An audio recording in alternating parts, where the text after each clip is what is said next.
দেখুন, Nissan Micra গাড়ির হদিশ পাওয়া গিয়েছে। দুটি বাইকের হদিশও কিন্তু ইতিমধ্যেই তদন্তকারীরা পেয়েছেন। কিন্তু যে লাল গাড়ি ফলো করে এসেছিল সেই লাল গাড়ি কোথায় গেল? তাহলে কি এক্সিটের জন্য আততায়ীরা এই লাল গাড়িকেই ব্যবহার করেছিল? এই গাড়ি ব্যবহার করেই কি তারা ভিন রাজ্যে গা ঢাকা দিয়েছে?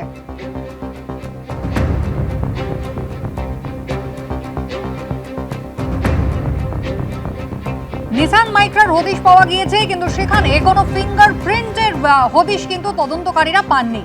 তাহলে কি আততায়ীরা গ্লাভস পরে হামলা চালিয়েছিল? তদন্তকারীরা কিন্তু ইতিমধ্যেই সেই সন্দেহ প্রকাশ করছেন।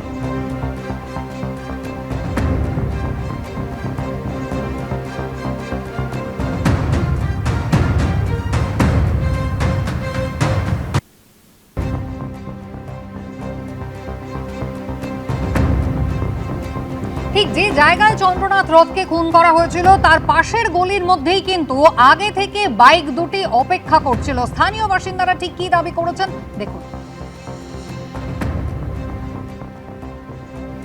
শুভেন্দু অধিকারী আত্মসহায়ক চন্দ্রনাথ রথের খুনের ঘটনার পর তদন্তের সিট গঠন করা হয়েছে। তার পাশাপাশি বারাসাত পুলিশ জেলার পুলিশ তদন্ত করছে। যে তথ্য প্রমাণ উঠে আসছে সিসিটিভি ফুটেজের সূত্র ধরে, যশোর রোডে বুধবার রাতে এই পথ ধরেই নিজের বাড়িতে ফিরছিলেন চন্দ্রনাথ রথ।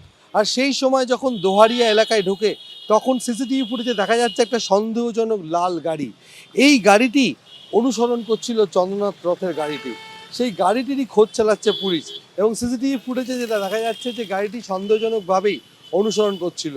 এর আগে তদন্তে উঠে আসছিল যে একটি বাইক তাকে অনুসরণ করছিল এবং তাতে স্থানীয় দুষ্কৃতীদের যোগ থাকতে পারে বলে পুলিশ মনে করছিল।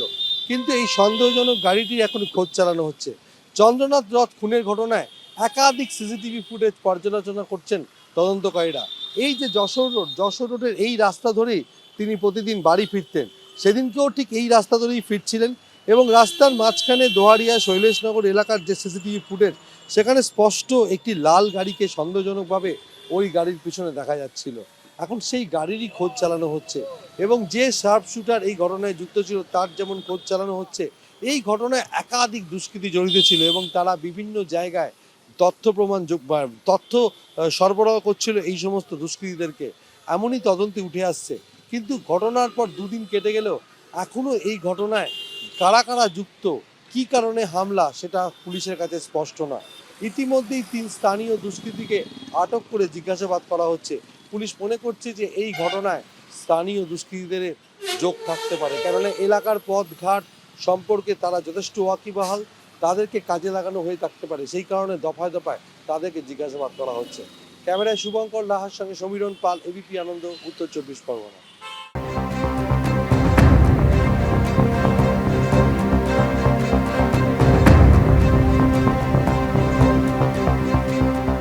এখানে যে ফ্ল্যাটটা যে সামনে আছে ওই ফ্ল্যাট দিয়ে একটা মহিলা ডিটেক্ট করেছিল যে দুটো বাইক ওইখানে 1 ঘন্টা 40 মিনিট ধরে দাঁড়িয়েছিল। মানে গতকাল রাতে ঠিক যেখানে খুন হয়েছে একদম তার পাশেই ওই গলি আছে, গলির মধ্যে ভ্যাট ফ্যাট ফেলা হয়, ওইখানেই অন্ধকার থাকে ওই গলিটা, ওইখানেই দুটো বাইক লুকিয়েছে। একটা নিসান মাইক্রা গাড়ি সাদা রঙে ওই দাদার গাড়িটাকে পথ আটকিয়েছিল সামনে দিয়ে।